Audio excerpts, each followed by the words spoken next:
Shalom, Bapak Ibu Saudara. Kita meneruskan studi kristalisasi kita. Masih kitab Kolose. Kali ini kita angkatkan tema mengenai orang-orang pilihan Tuhan. Jadi surat ini memang secara khusus ditujukan kepada orang pilihan Tuhan, ya, bukan saja dipanggil tapi dipilih, ya. Kalau kita lihat pasal 3 ayat 12, di sana dikatakan, karena itu sebagai orang-orang pilihan Allah, di sini artinya pilihan Tuhan, ya. Sebagai orang-orang pilihan Tuhan. Jadi saya mau menjelaskan dulu mengenai orang-orang pilihan Tuhan ini.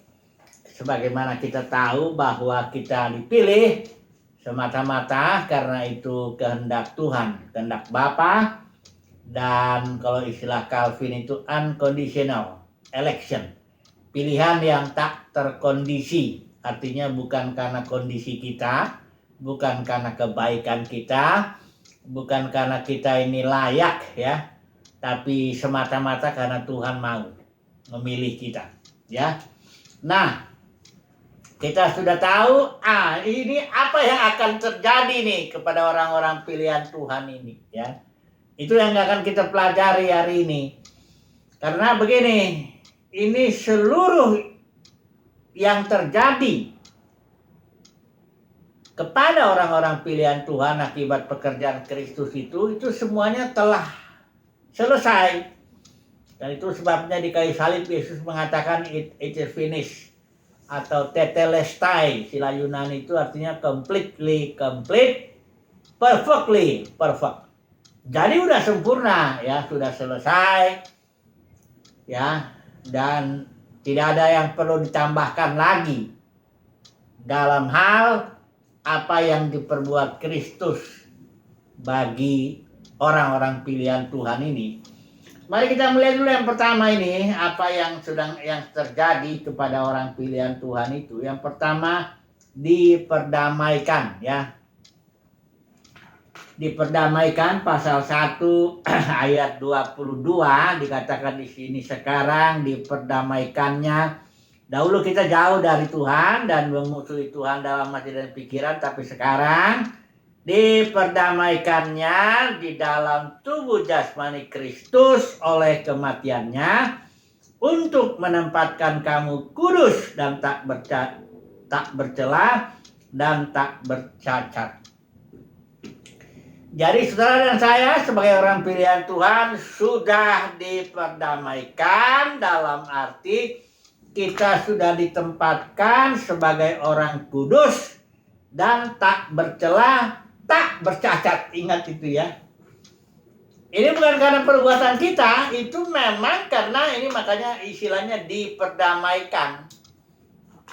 Itu perbuatan Tuhan semata-mata yang membuat kita itu sudah damai, didamaikan dengan Dia, dan ditempatkan sebagai orang kudus, tak bercela, dan tak bercacat. Jadi kita bukan orang berdosa lagi. Dulu memang sebelum dipilih kita orang berdosa, tapi sekarang tidak lagi. Oleh karena kita dipilih dan oleh karena karya Kristus itu yang sudah memperdamaikan kita, sehingga kita orang kudus, tak bercela, tak bercacat. Ini harus kita imani nih, ya. Makanya dikatakan di sini, sebab itu kamu harus bertekun dalam iman. Karena nanti pengalaman kita berbeda, ya, kok pengalaman kita kok begini-begini, tapi kita harus tekuni, kita harus percaya kepada perkataan Tuhan, bukan kepada pengalaman kita nanti. Ini yang pertama, ya, sudah diperdamaikan, kita sudah kudus, orang kudus, tak bercacat, tak bercela, ya. Kalau ada tuduhan-tuduhan bilang kau orang berdosa, kau nggak layak ini, tolak. Itu bukan perkataan Tuhan tentang kita sebagai orang pilihan. Perkataan Tuhan tentang kita sebagai orang pilihan adalah saudara dan saya kudus, saudara dan saya tak bercela, saudara dan saya tak bercacat. Itulah dia, ya. Itu fakta, ya. Kemudian pasal 2 ayat 11, sebagai orang pilihan Tuhan, kita ini bagaimana ini posisinya? Dikatakan di sini, dalam Dia kamu telah disunat. Perhatikan ya, ini bentuk apa ya? Past tense atau aorist, yaitu sesuatu yang sudah selesai, ya. Bukan dalam proses sunat, enggak gitu, ya. Sudah disunat, katakan di sini ya. Telah, ya.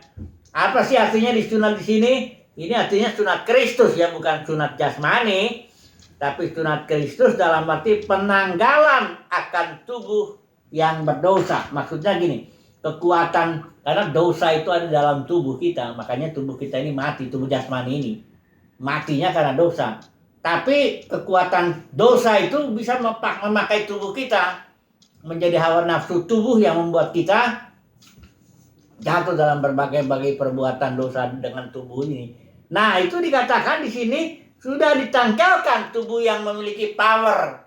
Dalam hal ini bukan tubuhnya yang jahat ya, tapi dosa di dalam tubuh itu yang mendorong kita. Kita sudah dibebaskan dari situ, ya. Kemudian kita apalagi yang terjadi pada orang pilihan Tuhan? Perhatikan, kita sudah pasal 2 ayat 13, kita sudah mati manusia lama kita ya. Perhatikan ini, saya baca dulu ya, pasal 2 ayat 13. Kamu juga meskipun ini mati bersama ini yang ini.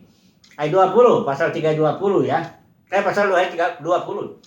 Apabila kamu telah mati bersama-sama dengan Kristus dan bebas dari roh-roh dunia, mengapa kamu menaklukkan dirimu pada rupa-rupa peraturan? Ini yang dimaksud sini peraturan agamawi.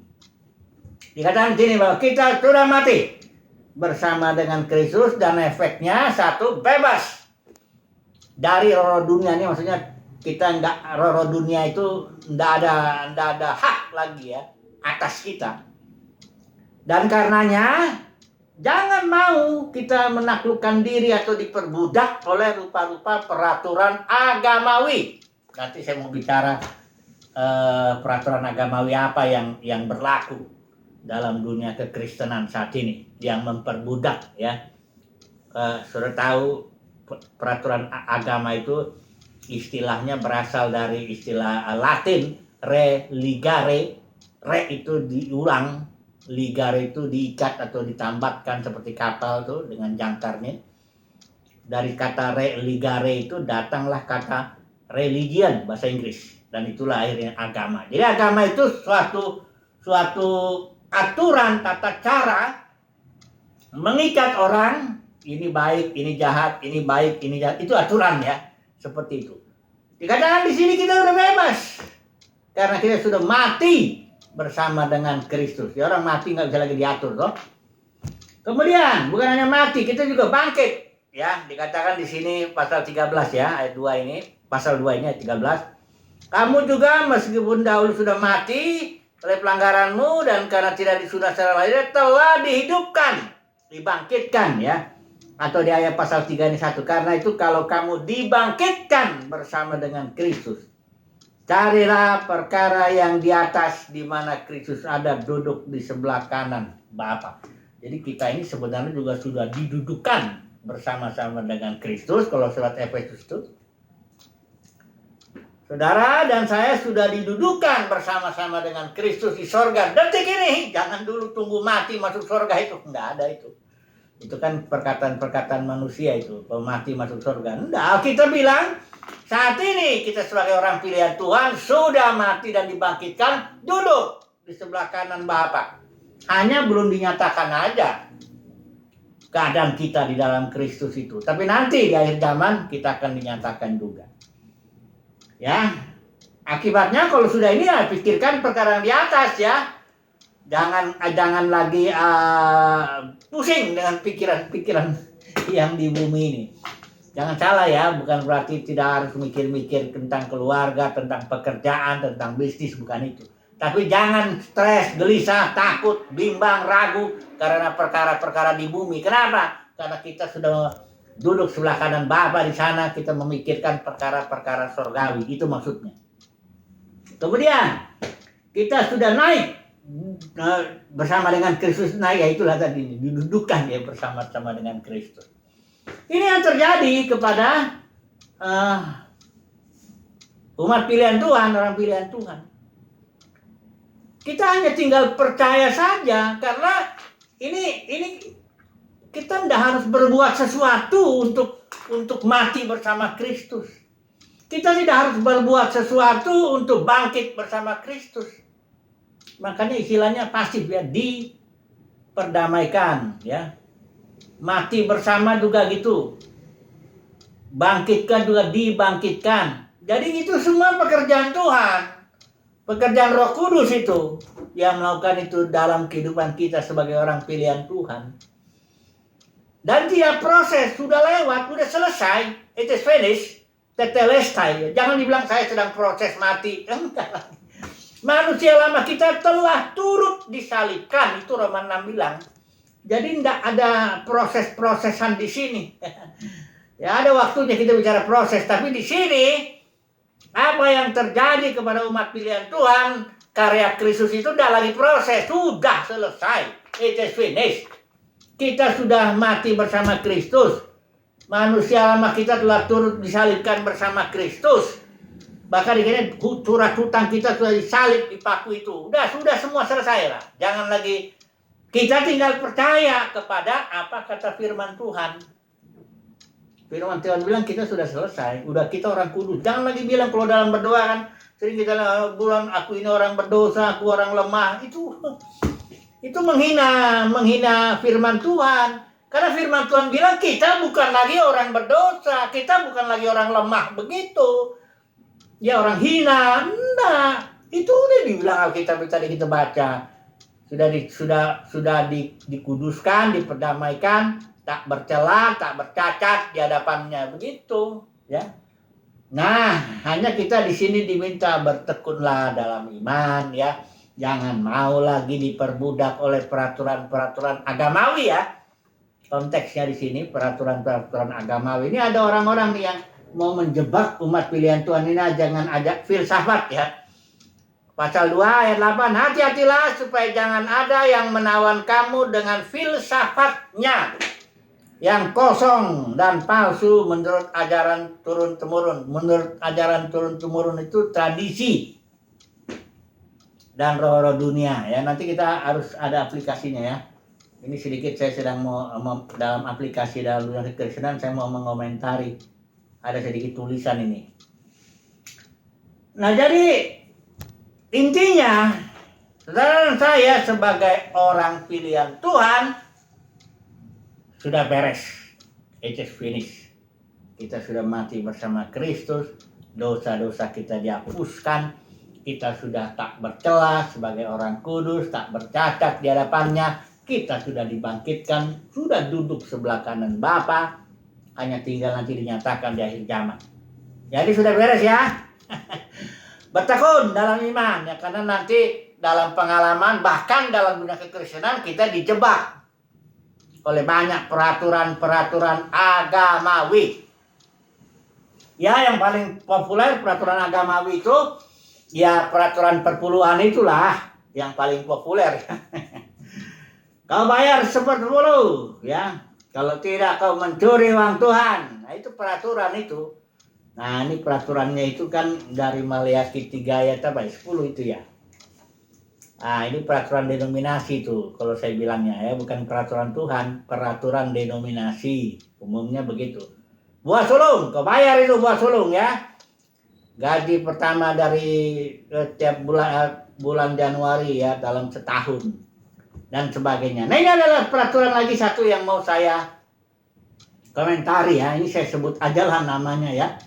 Ini tulisan saya dapat dari, karena saya masuk satu grup. Ini ada tulisan ini, judulnya betulkah ibadah di rumah Tuhan masih nomor 1? Itu judulnya ya. Dan dikatakan di bawahnya juga merenungkan Hagai 1 ayat 1 sampai 14. Ini tulisan dari pendeta Daniel Lukas Lukito ya. Ini dia bicara tentang intinya itu begini, bahwa dalam kitab Hagai itu kan ada tertulis itu, perhatikan keadaanmu, kamu menabur banyak, nungainya sedikit, kamu naruh uang dalam satu kantong, kantongnya bolong dan sebagainya. Kenapa? Katanya Tuhan bilang begini, karena kamu sibuk dengan urusan rumahmu sendiri dan rumah Tuhan itu tidak diberesin istilahnya. Karena pada waktu orang Israel pulang dari Babel di bawah pimpinan Zerubabel itu, kemudian mereka membangun bait suci. Ya, kemudian dalam sejangka waktu karena mengalami tekanan-tekanan dan mereka juga rumah-rumah kan dihancurkan juga pada waktu itu, sehingga mereka ya terpaksa akhirnya membangun rumah sendiri ya dan mengabaikan rumah Tuhan ya. Nah, disitulah Nabi Hagai ini dengan Zakaria juga di situ menegur ya orang buangan ini supaya fokus kepada rumah Tuhan yang pada waktu itu pengertiannya itu bait suci jasmani, yaitu rumah Tuhan. Nah, kemudian di sini ada komen ya, ini ada 15 halaman ini banyak juga ya. Jadi saya hanya singkat saja ya. Dikatakan di sini ya dari tulisan ini ya, saya kutip ya, ini di halaman yang keempat ini. Saya khawatir, ini terkait dengan COVID ini ya. Saya khawatir situasi kita yang terbiasa dengan ibadah online, ya tentu kalau COVID kan, dan pemerintah juga menasihatkan ya supaya kalau bisa tetap di rumah. Saya khawatir situasi kita yang terbiasa dengan ibadah online di rumah melalui perangkat gawai selama 2 tahun belakangan ini bisa saja membuat cukup banyak jemaat mulai berubah konsep tentang pentingnya beribadah secara on-site, artinya offline, ibadah di gedung. Jadi karena ini mulai berubah konsep tentang pentingnya, jadi menurut tulisan ini, menurut Pak Daniel ini, penting itu beribadah di rumah Tuhan secara offline gitu ya, datang ke sana ke gedung denominasi itu. Hanya dibilang yaitu ya dibilang ini ibadah di rumah Tuhan, yaitu beribadah di dalam gedung gereja. Jadi dia menyamakan rumah Tuhan dengan gedung gereja. Nah, saya mau mengomentari ini karena ini di sini nggak dibilang ya, kalau orang udah keenakan online itu ya pertama ya nggak usah, kalau mau nggak usah ke gedung ya hemat lah ongkos ya, hemat juga waktu, hemat juga uang kolektor kan disebut juga di sini ya, ya kan karena udah nggak perlu lagi kolektor-kolektoran gitu loh ya. Nah jadi ini intinya tulisan ini mengingatkan umat Tuhan, lu jangan kayak orang orang Israel yang dulu itu yang sibuk urus rumah sendiri tapi rumah Tuhan diabaikan gitu. Terus ada peringatan, kau menabur banyak, tuanya nanti sedikit loh, diancam juga nih. Oh, nanti naruh uang dalam kantongmu bolong katanya. Saya mau menanggapi karena ini bagi saya ini jebakan. Ini tulisan ini adalah peraturan agamawi ya. Walaupun mengutip firman Tuhan, mari dulu saya komen ya.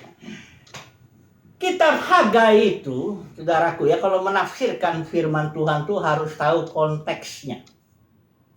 Konteksnya rumah Tuhan pada zaman itu memang bait suci, gedung jasmani. Itu yang dibangun Zerubabel, yang tadinya dibangun Salomo ya.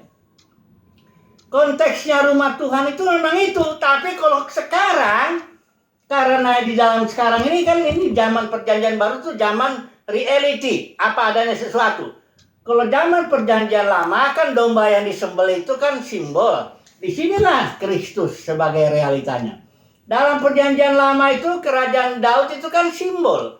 Disinilah kerajaan Mesias, kerajaan surga itu realitanya.